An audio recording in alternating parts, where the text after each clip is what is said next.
Hello বন্ধুরা, আসসালামু আলাইকুম। তোমরা সবাই কেমন আছো? আশা করি সবাই ভালো আছো। তো আজকের পর্বতে তোমাদের সবাইকে স্বাগতম। তো যারা ফটোশপের ক্লাসগুলো নিয়মিত করতেছো তাদের সবাইকে অবশ্যই ধন্যবাদ। তো তোমরা সবাই মনোযোগ সহকারে ভিডিওগুলো দেখবে, স্কিপ না করে। তো চলো আজকের কথা বাড়াবো না, সরাসরি ফটোশপে চলে যেতেছি। তো প্রথমত আমরা ফটোশপটি ওপেন করে নিলাম। তো ফটোশপটি ওপেন করার পর আমরা প্রথমে ফাইল মেনু থেকে আমরা ওপেনে গেলাম। ওপেনে যাওয়ার পর আমরা যে কোনো একটা ছবি ওপেন করতেছি। তো ফাইল মেনুতে যাওয়ার পর আমরা এখান থেকে যে কোনো একটা ছবি ওপেন করে নিতেছি। যেমন ধরো আজকে এখান থেকে আমরা এই ছবিটি ওপেন করে নিলাম। তো ছবিটি ওপেন করার পর আগের পর্বে আমরা দেখিয়েছিলাম ক্লোন স্ট্যাম্প টুল এবং হিস্টোরি ব্রাশ টুলের কাজ। তো আমরা আজকে দেখাবো ইরেজার টুল এবং কি গার্ডিয়ান টুলের কাজ। তো ভিডিওগুলো মনোযোগ সহকারে দেখবেন সবাই। তো প্রথমত আমরা এখান থেকে ইরেজার টুলের কাজ দেখবো আজকে। তো ইরেজার টুলে ক্লিক করার পর আমরা এখান থেকে সাইজের ব্যাপার আমরা আগেও বলেছি। তো যারা দেখেন নাই তারা আগের ভিডিওগুলো অবশ্যই দেখে নেবেন। তো সাইজ থেকে আমরা এখান থেকে সাইজটা আমি বাড়িয়ে নিতেছি। অথবা এই মেনুটা আমরা মাউসের রাইট বাটনে অর্থাৎ মাউসের রাইট বাটনে যে কোনো জায়গায় গিয়ে আমরা যদি ক্লিক করি তাহলে এই মেনুটা ওইখান থেকে যে কোনো জায়গায় ছবির ভিতরে যে কোনো জায়গায় ক্লিক যদি করি তাহলে ওইখানে আসবে। আবার আমরা চাইলে এখান থেকেও নিয়ে আসতে পারি। তো আমরা ব্রাশের সাইজটা একটু বাড়িয়ে নিলাম। তো আমরা 200-র মধ্যে রেখে কাজ করব। আমাদের সুবিধাতে আমরা বড় ছোট করে কাজ করব। কিবোর্ড থেকে আমরা মাউসের কার্সরটাকে বা ব্রাশের সাইজটাকে আমরা বড় ছোট করতে পারি। অর্থাৎ ওইখানে এন্টারের পাশে যে সেকেন্ড বন্ধনীটা আছে ওই বন্ধনীগুলো চেপে আমরা বড় ছোট করতে পারি, অথবা আমরা এখান থেকে সাইজ বড় ছোট করে নিতে পারি। তো সাইজটা আমরা অ্যাডজাস্ট করার পর আপাতত আমি এখান থেকে 68 পর্যন্ত নিলাম, অথবা আমি আরও বাড়িয়ে দিলাম, যেমন 76 পর্যন্ত নিলাম। এইখানে সাইজটা আমরা সর্বোচ্চ 300 পর্যন্ত নিতে পারবো। তো এখান থেকে আমরা 100 পর্যন্ত নিলাম। নেওয়ার পর আমি বাইরে ক্লিক করতেছি। তারপর এখানে কিছু অপশন দেওয়া আছে। এখান থেকে আমরা অপাসিটি 100 রেখে কাজ করতে পারি, অথবা অপাসিটি কমিয়ে দিতে পারি। এবং ফ্লো আছে, ফ্লোটা 100% থাকবে। তো এই দুটো অপশন আমরা যদি পুরোপুরি মুছতে চাই তাহলে এই দুটো অপশনকে আমরা অবশ্যই 100% করে রাখবো। আর যদি আমরা হালকাভাবে মুছতে চাই তাহলে অপাসিটি একটু কমিয়ে অথবা ফ্লো একটু কমিয়ে আমরা কাজ করতে পারি। তো এখানে বিভিন্ন যেমন এখানে ব্রাশ দেওয়া আছে, পেন্সিল দেওয়া আছে, ব্লক দেওয়া আছে। তো আমরা ব্রাশে ক্লিক করলে ব্রাশের মতো সাইজ দেখাবে, পেন্সিলও আছে এবং কি ব্লক নামে অপশনও আছে। তো আমরা এগুলো নিয়েও কাজ করতে পারি। তো আমরা আপাতত ব্রাশে রাখবো, তো ব্রাশের মতনই আমরা সাইজটা নিতেছি, বা কারশটটা আমি ব্রাশের মতন করে নিতেছি। তো ইরেজার টুলের মূল কাজ হলো যে ছবির মধ্যে যে আমরা লেখাগুলো বা ছবিটা মোছা। তো ইরেজার টুলের কাজ করার সময় অবশ্যই আমাকে এখানে কালারের ব্যাপারে একটু খেয়াল রাখতে হবে। এখানে দুটা কালার দেওয়া আছে, যেমন ফরগ্রাউন্ড কালার এবং ব্যাকগ্রাউন্ড কালার। তো উপরে যে কালারটা দেওয়া আছে এটাকে বলা হয় ফরগ্রাউন্ড কালার, আর নিচেরটাকে বলা হয় ব্যাকগ্রাউন্ড কালার। তো আমরা যখন এখানে ব্রাশ করবো তো এখানে ব্যাকগ্রাউন্ড কালারটা অবশ্যই বসবে, কারণ ব্যাকগ্রাউন্ডে যে কালারটা অ্যাপ্লাই থাকবে ওই কালারটা এখানে আসে বসে যাবে। তো আমরা যদি সাইজে নির্দিষ্ট কোনো কালার নিয়ে কাজ করব তো আমরা ওই কালারটা এখানে অ্যাপ্লাই করে দিতে পারি। অর্থাৎ যখন আমরা ছবিটার যে কোনো অংশ মুছবো তাহলে ওইখানে ওই কালারটা অ্যাপ্লাই হবে। তো আমরা এখান থেকে যে কোনো একটা কালার চয়েস করে দিতে পারি, অথবা আমরা যদি সাইজে এখান থেকে একটা কালারের স্যাম্পল নিব তাহলে আমরা এখান থেকে মাউসটা নিয়ে এসে এখান থেকে আমরা যে ধরনের কালারের স্যাম্পল নিতে চাই, যেমন আমি এই কালারটা নিব, তো এখানে ক্লিক করলাম, তাহলে এখানে স্যাম্পলটা এখানে চলে এসেছে। তো স্যাম্পলটা আসার পর আমরা ওকেতে ক্লিক করলাম। এখন আমরা যদি ব্রাশ করি তাহলে এখানে যে ব্যাকগ্রাউন্ড কালারের যে কালারটা দেখাইতেছে এই কালারটা এখানে অ্যাপ্লাই হবে। তো এখন আমরা ব্রাশ করে দেখাইতেছি, যেমন ধরুন আমি এই অংশটাকে ব্রাশ যদি করি তাহলে দেখেন এইখানে অংশটুকুতে শুধু এই কালারটাই অ্যাপ্লাই হইতেছে। তো এইভাবে আপনারা যখন ব্রাশ করবেন তখন আমাদের ব্যাকগ্রাউন্ডে যে কালারটাই দেওয়া থাকবে ওই কালারটা এখানে এসে বসে যাবে। তো আমরা চাইলে এখান থেকে অপাসিটি আর একটু কমিয়ে আমরা কাজটা করতে পারি। যেমন অপাসিটিতে যদি আমরা 48 দিই তাহলে দেখেন আমি যদি এখানে অ্যাপ্লাই করি তাহলে একটু হালকা আকারে কালারটা আসতেছে। তো আমরা অনেক সময় কাজ করার সময় আমাদের ছবির মধ্যে কিছু কালার হালকাভাবে দেওয়ার প্রয়োজন পড়ে, তখন আমরা এইভাবে আমরা ব্রাশ টুল থেকেও দিতে পারি অপাসিটি কমিয়ে, অথবা আমরা ইরেজার টুল দ্বারা আমরা এই কাজটা করে নিতে পারি। তারপর এখানে ফ্লো কমিয়ে দিলে, তো ফ্লো যদি কমিয়ে দিই তাহলে এখান থেকে কালারটা আরও হালকা হয়ে যাবে। তো এখান থেকে আমরা এগুলো কমিয়ে পারি, কাজগুলো করে নিতে পারি।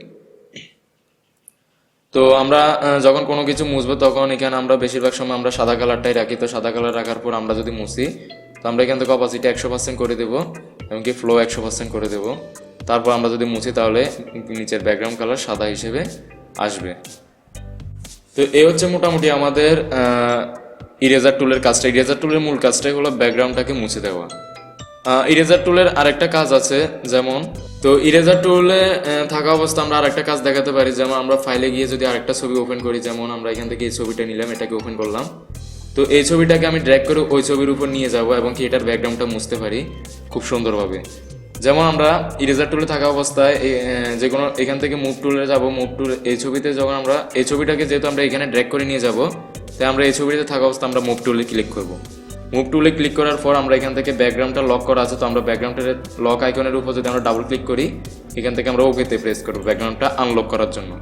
তো এখন ব্যাকগ্রাউন্ডটা ফ্রি ট্রান্সফর্ম হয়ে গেছে, এখন আমাদের মুভ করে যে কোনো জায়গায় নিয়ে যেতে পারি। তো আনলক করার পর আমরা মাউসের লেফট বাটনে ক্লিক করে ধরে আমরা এখানে লেয়ারে নিয়ে আসলাম, আনার পর আমরা এখানে ছেড়ে দিলাম। তো আমরা চাইলে ছবিটাকে ছোট বড় এখান থেকে ফন্ট দ্বারা ছোট বড় করে নিতে পারি। তো ছোট বড় করার পর এবার আমাদের নিজস্ব ইচ্ছা মতো আমরা ছবির সাইজটা ঠিক করে দিলাম। এখন আমি যদি এখানকার ব্যাকগ্রাউন্ড এবং কিবোর্ড থেকে এন্টারটা প্রেস করলাম, তারপর আমি লেয়ার 1টা অবশ্যই লেয়ারগুলো খেয়াল রাখবেন, কারণ ব্যাকগ্রাউন্ড লেয়ার থাকলে তখন ইরেজার টুল দিয়ে যখন কাজ করবেন তখন ব্যাকগ্রাউন্ডটা মুছে যাবে। তো আমরা চাইতেছি যে উপরের ছবির ব্যাকগ্রাউন্ডটা মুছুক, নিচের ছবির ব্যাকগ্রাউন্ডটা থাকুক, তাই আমরা লেয়ার 1-এ ক্লিক করবো, যেহেতু ছবিটা লেয়ার 1-এ আছে।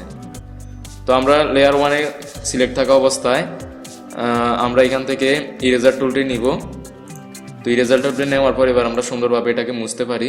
তো আমরা ব্রাশের সাইজটা একটু বড় করে নিতেছি, বড় করে আমরা এটাকে মুছে আমরা ব্যাকগ্রাউন্ডের সাথে অ্যাপ্লাই করতে পারি। তো আপনারা ছবিটা জুম করে কাজ করুন, জুম করে কাজ করলে অনেক সুন্দরভাবে কাজ হবে। তো আমি একটু দেখানোর সুবিধাতে আমি একটু তাড়াতাড়ি কাজ করতেছি। তো এইভাবে আমরা ছবির ব্যাকগ্রাউন্ড আমরা যে ছবিটা এনেছি ওইটার ব্যাকগ্রাউন্ড মুছে আমরা নিচের ব্যাকগ্রাউন্ডের সাথে অ্যাডজাস্ট করতে পারি ইরেজার টুল দ্বারা। তো এই হচ্ছে মোটামুটি আমাদের ইরেজার টুলের কাজগুলো। এরপর আমরা আরেকটা ছবি নিতেছি এর পরবর্তী কাজটা দেখানোর জন্য, যেমন আমি ছবি এটা নিতেছি। তো এরপর দেওয়া আছে ব্যাকগ্রাউন্ড ইরেজার টুল। ব্যাকগ্রাউন্ড ইরেজার টুলে যখন আমরা ক্লিক করব তখন ছবির ব্যাকগ্রাউন্ডটা মুছে যাবে, অর্থাৎ একটু আগে আমরা একটা নিজের ইচ্ছা মতো আমরা ব্যাকগ্রাউন্ডটা মুছে ইরেজার টুল দ্বারা আমরা নিজের ইচ্ছা মতো কালার অ্যাপ্লাই করতে পেরেছি। তো আমরা এখানে যখন আমরা ব্যাকগ্রাউন্ড ইরেজার টুলে ক্লিক করব তখন আমাদের নিজের ইচ্ছা মতো কালার না দিলেও চলবে, অর্থাৎ ছবিটা ব্যাকগ্রাউন্ড মুছে পিছনের অংশটা ট্রান্সপারেন্ট হয়ে যাবে, অর্থাৎ একেবারেই পিছনের অংশে কোনো রং টং থাকবে না। তো আমরা এখান থেকে ব্রাশের সাইজটা একটু বাড়িয়ে নিলাম এবং হার্ডনেস 100% রাখলাম, স্পেসিং 25 রাখলাম। এখান থেকে সেটিংগুলো করে দেওয়ার পর এরপর আমরা যদি এখানে টলারেন্স 50% দেওয়া আছে, তো টলারেন্স আপনারা যত বাড়াবেন তত বাড়ালে বাড়াতে পারেন অথবা কমালে কমাতে পারেন, আমাদের প্রয়োজন অনুসারে আমরা বাড়াবো বা কমাবো। তো টলারেন্স আমাদের আমরা ডিফল্টে রেখে দিলাম 50%। তারপর আমরা যদি ছবির মধ্যে ড্র্যাগ করি মাউসটা, তাহলে দেখেন ছবির ব্যাকগ্রাউন্ডটা কিন্তু রিমুভ হয়ে যেতেছে। তো এভাবে আমরা যদি কোনো ছবি থেকে আমরা ব্যাকগ্রাউন্ড রিমুভ করতে চাই তাহলে এই টুলটা দ্বারা আমরা সহজেই কাজগুলো করে নিতে পারি। তো এইভাবে আমরা ক্লিক করে করেও আমরা ব্যাকগ্রাউন্ডটা রিমুভ করতে পারি, অথবা মাউসটাকে টেনে ড্র্যাগ করে আমরা ব্যাকগ্রাউন্ডটাকে রিমুভ করে দিতে পারি। তো এখান থেকে টলারেন্স যদি বাড়িয়ে দেন তাহলে আপনারা রিমুভ সুন্দরভাবে করতে পারবেন। দেখেন টলারেন্স যদি আমি বাড়াই তাহলে আর একটু সুন্দরভাবে হইতেছে, আবার টলারেন্স আমি যদি একেবারে কমিয়ে দিই তাহলে কিন্তু মোছার ভাবটা একটু কমে যাবে। টলারেন্স যত বাড়াবেন তত মোছার ভাবটা বাড়বে, আর টলারেন্স যত কমাবেন তত কিন্তু মোছার ভাবটা একেবারে কমে যাবে। তো টলারেন্স আমরা সাধারণত 50 থেকে 60% রেখে কাজ করব। তো এই হচ্ছে মোটামুটি আমাদের এখানকার বিষয়গুলো। তারপর এখানে কিছু অপশন দেওয়া আছে, যখন আমরা এই অপশানে সিলেক্ট করা আছে, আমরা যদি এখানে সিলেক্ট করি তাহলে আমরা এখান থেকে সিলেকশন কিন্তু আমরা বাড়াতে পারি। তো এই হচ্ছে মোটামুটি আমাদের ইরেজার ব্যাকগ্রাউন্ড ইরেজার টুলের কাজগুলা। এরপর আছে ম্যাজিক ইরেজার টুল। ম্যাজিক ইরেজার টুলের কাজটা খুবই মজার। তো ম্যাজিক ইরেজার টুলে ক্লিক করার পর এখান থেকে টলারেন্স আমরা 32 রেখে কাজ করতে পারি, অথবা আরও বাড়াতেও পারি আমাদের প্রয়োজন অনুসারে। তারপর অন্যান্য অপশন যেগুলো আছে সেগুলোকে আমরা ডিফল্ট রেখে কাজ করতে পারি। অপাসিটি আমরা 100% রাখবো, প্রয়োজন অনুসারে আমরা কমাতে পারি। তো আমরা যখন ছবিটাকে একটু জুম করে নিতেছি, ম্যাজিক ইরেজার টুল মূলত কাজ করে ছবির যে কোনো কালার মোড নিয়ে। এখন আমরা যদি এই কালারের উপর ক্লিক করি তাহলে এখানকার কালারের এক ক্লিকে কিন্তু এখানকার যে রংটা ছিল এই রং অনুযায়ী এখানকার ব্যাকগ্রাউন্ডটা রিমুভ হয়ে গেছে। আবার এখানে ক্লিক করলে এখানকার ব্যাকগ্রাউন্ডটা রিমুভ হয়ে যাবে। এখানে যদি ক্লিক করে এখানকার ব্যাকগ্রাউন্ডটা রিমুভ হয়ে যায়, অর্থাৎ একটা কালার যতটুকু জায়গা জুড়ে আছে ততটুকু অংশ ব্যাকগ্রাউন্ডটা রিমুভ সাথে সাথে ব্যাকগ্রাউন্ড রিমুভ করে দিবে। তো এইভাবে আমরা যখন আমরা অনেক সময় আমরা পাসপোর্ট সাইজ ছবি তুলি অথবা বিভিন্ন ছবি নিয়ে কাজ করি, তখন আমরা বিভিন্ন সময় দেখা যায় এক কালারের একটা ব্যাকগ্রাউন্ডের সাথে ছবি তুলি। তো এক কালারের একটা ব্যাকগ্রাউন্ডের সাথে যখন আমরা ছবি তুলি তখন আমরা যদি আমরা ওই এক কালারের ব্যাকগ্রাউন্ডের মধ্যে ক্লিক করি তখন এই যে এখান থেকে ম্যাজিক ইরেজার টুলটা নিয়ে যখন আমরা ওই এক কালারের ব্যাকগ্রাউন্ডের মধ্যে ক্লিক করব তখন খুব সহজে কিন্তু ব্যাকগ্রাউন্ডটা রিমুভ হয়ে যাবে। তখন আমাদের মূল কন্টেন্টটা থেকে যাবে, কিন্তু ব্যাকগ্রাউন্ডটা খুব সহজেই সুন্দরভাবে রিমুভ হয়ে যাবে। তো এক্ষেত্রে আমরা ম্যাজিক ইরেজার টুলটা নিয়ে কাজ করতে পারি। তো এই হচ্ছে মোটামুটি ম্যাজিক ইরেজার টুল এবং ব্যাকগ্রাউন্ড ইরেজার টুল এবং ইরেজার টুলের কাজগুলো। এরপর আমরা দেখব গার্ডিয়ান টুলের কাজটা। তো আমরা একটা নতুন ছবি নিতেছি অথবা নতুন একটা ডকুমেন্ট নিলাম। তো আমি এই কাজটা ডকুমেন্টের উপরে দেখাইতেছি। নিউ থেকে আমি যে কোনো একটা ডকুমেন্ট নিলাম। তো একটা ডকুমেন্ট নেওয়ার পর এখানে আমরা একটু জুম করে নিলাম। তো এরপর আমরা গার্ডিয়ান টুলে ক্লিক করব। গার্ডিয়ান টুলে ক্লিক করার পর আমাদের উপরের কন্ট্রোল প্যানেলটা একটু পরিবর্তন হয়েছে। তো এখানে দেখেন এখানে গার্ডিয়ান কালার নামে কিছু অপশন আছে। গার্ডিয়ানটা হলো মূলত একটা রং এক পাশ থেকে শুরু হবে, অন্য পাশে গিয়ে শেষ হয়ে যাবে। যেমন এখান থেকে সাদা রংটা এখান থেকে শুরু হয়েছে, মাঝখানে শেষ হয়ে যাবে, মাঝখান থেকে একটা রং শুরু হয়ে এদিকে গাঢ় হয়ে গেছে। অর্থাৎ এক পাশ থেকে শুরু হবে, অন্য পাশে শেষ হয়ে যাবে। এটা হচ্ছে গার্ডিয়ানের কাজটা। আর গার্ডিয়ান আমরা অনেক কাজে ব্যবহার করি, ডিজাইনের ক্ষেত্রে অবশ্যই এটা লাগবে।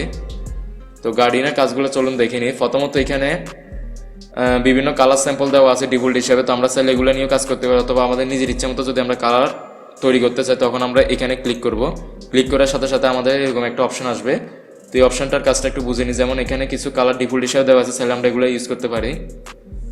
তো এখান থেকে বিভিন্ন গার্ডিয়ান টাইপ এখানে সলিড কালার দেওয়া আছে, চাইলে আমরা নয়েসে নিয়েও কাজ করতে পারি। বিভিন্ন ধরনের কালার ইফেক্ট মোড আছে, RGB মোডের, এগুলোকে কমিয়ে বাড়িয়ে আমরা কাজ করতে পারি, অথবা আমরা সলিড কালারে রেখে কাজ করি। অনেক সময় আমরা বিভিন্ন সময় সবসময় আমরা সলিড কালারে রেখে কাজটা করি এবং স্মুথিং এখান থেকে 100% রেখে দেব। তারপর এখানে নিচে দেখা যাচ্ছে যে একটা লাইন, এখানে একটা কালার দেওয়া আছে, যে কালারটা আমি এখানে অ্যাপ্লাই করেছি। তো আমি যদি রংটা পরিবর্তন করতে চাই অবশ্যই আমাদের এখানে টিউবগুলোর মধ্যে রং পরিবর্তন করতে হবে। তো যেমন আমি এই টিউবগুলোকে কিন্তু এদিক ওদিক নাড়াতে পারি এবং উপরেগুলোকে আমি এদিক ওদিক নাড়াতে পারি। তো আমি নতুন টিউব কীভাবে নিব এবং কি এগুলার কালার কীভাবে পরিবর্তন করবো, তো এই টিউবের মধ্যে যদি আমি ক্লিক করি, ডাবল ক্লিক করি, তাহলে দেখেন একটা কালার অপশন আসবে। তো এখান থেকে আমরা কালারগুলো চেঞ্জ করে নিতে পারি। যেমন আমি এই কালারটা এখানে দিলাম এবং একটা নতুন টিউব যদি আমি মাঝখানে ইনসার্ট করতে চাই তাহলে এখানে ডাবল ক্লিক করলাম, তাহলে একটা টিউব চলে আসলো। তো এখান থেকে আমি একটা নতুন কালার এখানে অ্যাপ্লাই করতে পারি। তারপর এখানে আরেকবার ক্লিক করলাম, এখান থেকে আমি আরেকটা কালার নিলাম। তো আমার মন মতো আমি কিছু কালার নিয়ে নিতেছি। তো আপনারা আপনাদের ইচ্ছা মতো বা ডিজাইনের ক্ষেত্রে যেটা দরকার হয় ওটা নিয়ে কাজ করবেন। তো এইভাবে আমরা কালারগুলা সুন্দরভাবে অ্যাপ্লাই করতে হবে এবং কালারগুলার এভাবে এদিক ওদিক সরিয়ে আমরা কালারগুলার রঙের গাঢ়ত্ব নির্ণয় করতে পারি। তো এখন যদি আমার এই কালারটাকে বাদ দিতে হয়, যেমন আমি যদি এই কালারটাকে বাদ দিতে চাই তাহলে এইটাকে ক্লিক করে ধরে মাউসের নিচের দিকে যদি একটু টান দিই তাহলে এটা সরে যাবে। আবার যদি এখানে ডাবল ক্লিক করি তাহলে এটা ব্যাক আসবে। আমি চাইলে কালার পরিবর্তন করে আবার অন্য কালারও নিতে পারি। তো এভাবে আমরা কাজগুলো করে নিব। তো আমাদের প্রয়োজন অনুসারে আমরা রংটা ঠিক করে নিব। রং ঠিক করার পর আমরা এখান থেকে আর কিছু ধরার দরকার নেই। রং ঠিক করার পর আমরা এখান থেকে ওকে বাটনে প্রেস করলে আমার গার্ডিয়ানে কিন্তু এই কালারটা চলে এসেছে এবং এখানে কিছু অপশন আছে। তো এই অপশনটা যদি আমি ক্লিক করি, অর্থাৎ কালারটা এক পাশ থেকে শুরু হয়ে অন্য পাশে শেষ হয়ে যাবে। আর এখানে যদি ক্লিক করি মাঝখান থেকে আসবে। যেমন আমি এখানে যদি ক্লিক করি তাহলে দেখেন রংটা আমার কিভাবে আসে, অর্থাৎ এক পাশ থেকে প্রত্যেকটা রং কিন্তু সোজাসুজিভাবে আসতেছে। আর এখানে যদি ক্লিক করি তাহলে এটা কিন্তু মাঝখান থেকে বৃত্ত আকারে আসবে, এরকম বৃত্ত আকারে আসবে। তো এইভাবে নিয়ে আমরা কালারগুলো অ্যাপ্লাই করতে পারি। এরপর এটাতে যদি ক্লিক করি এটা কর্নার বরাবর ধরে আসবে। যেমন আমি যদি এখানে টান দিই তাহলে দেখেন আমরা যেদিকে টান দিব এদিক থেকে কর্নার বরাবর ধরে টান দিলে তাহলে এই কালারটা সুন্দরভাবে অ্যাপ্লাই হবে। তারপর এখানে দেওয়া আছে এটা হচ্ছে মাঝখান বরাবর আসবে। যদি আমরা এখানে মাঝখান বরাবর টান দিই তাহলে দেখেন কালারগুলো মাঝখান বরাবর আসতেছে।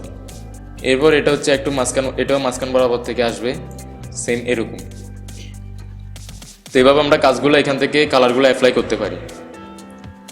এরপর এখানে মোড আছে, চাইলে মোডগুলো পরিবর্তন করে আমরা যেমন লাইট কালারে নিয়ে আমরা এখান থেকে টান দিতে পারি, তাহলে দেখেন অনেক সুন্দরভাবে কিন্তু কালারগুলো অ্যাপ্লাই হতেছে।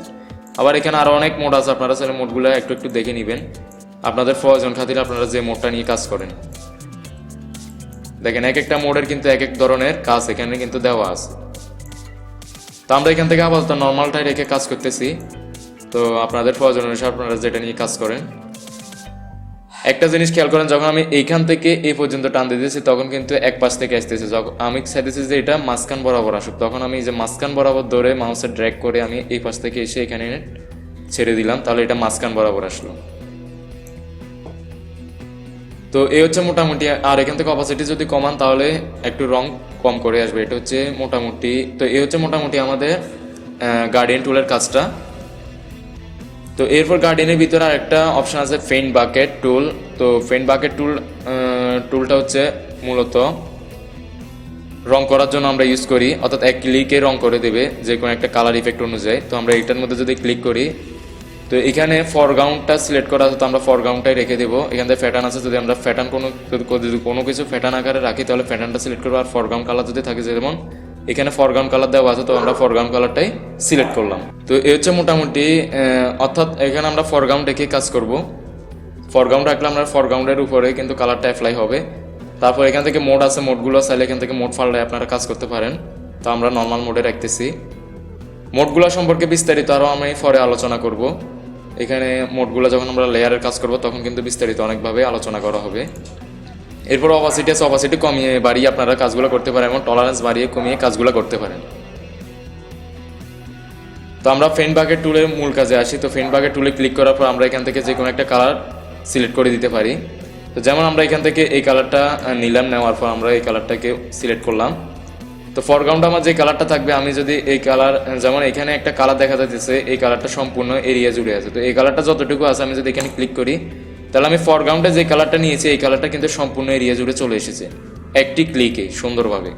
আবার এখানে যদি ক্লিক করি তাহলে এখানেও নিতে পারি। আবার এখান থেকে আমি কালারটা মোডটা চেঞ্জ করে আমি অন্য কালারও নিয়ে কাজগুলো করতে পারি। তো আমি এখান থেকে কালারের মোডটা, যেমন আমি এখান থেকে ব্ল্যাক দিলাম, ব্ল্যাক দেওয়ার পর আমি ওকেতে ক্লিক করলাম। এখন আমি এখানে ক্লিক করলে দেখেন ব্ল্যাক অপশনটা এখানে চলে এসেছে। তো এই হচ্ছে মোটামুটি আমাদের ফেইন্ট বাকেট টুলের কাজগুলো। এভাবে আমরা একটা ডিজাইনকে সুন্দরভাবে কিন্তু আমরা অ্যাপ্লাই করে দিতে পারি, বা একটা ডিজাইনকে আমরা খুব আকর্ষণীয় করে তোলার জন্য আমরা ফেইন্ট বাকেট টুলটা ইউজ করতে পারি। তো বন্ধুরা, আজকে এই পর্যন্তই। পরবর্তীতে আমরা ব্লাড টুল এবং জুম ড্র্যাগ টুল, ব্লাড টুল এবং ড্রগ টুল এবং কি ফেইন্ট টুল ধাপে ধাপে আমরা পরবর্তীগুলো আলোচনা করব। তো পরবর্তী ভিডিওগুলো দেখার জন্য সবাইকে অনুরোধ করা গেল। তো ভিডিওগুলো কেউ স্কিপ করে দেখবেন না, সবাই খুব সুন্দরভাবে দেখবেন। আর প্রতিদিন আমি কিন্তু বেশি দেখাইতেছি না, দুটো মেনু করে দেখাইতেছি। তো এই দুটো আপনারা টুলগুলো কিন্তু অবশ্যই আপনারা কাজগুলো আয়ত্ত করে নেবেন। মেন হচ্ছে আপনাদের টুলের কাজগুলো যদি করতে পারেন তাহলে বাকি ডিজাইনের কাজগুলো সুন্দরভাবে করতে পারবেন। তো সবাই ভালো থাকবেন, আর আমাদের চ্যানেলটাকে সাবস্ক্রাইব করে দিবেন এবং পাশে থাকা বেল আইকনটি বাজিয়ে দিবেন। পরবর্তীতে ভিডিওগুলো দেখার জন্য আপনাদের সবাইকে আমন্ত্রণ রইল। ধন্যবাদ সবাইকে।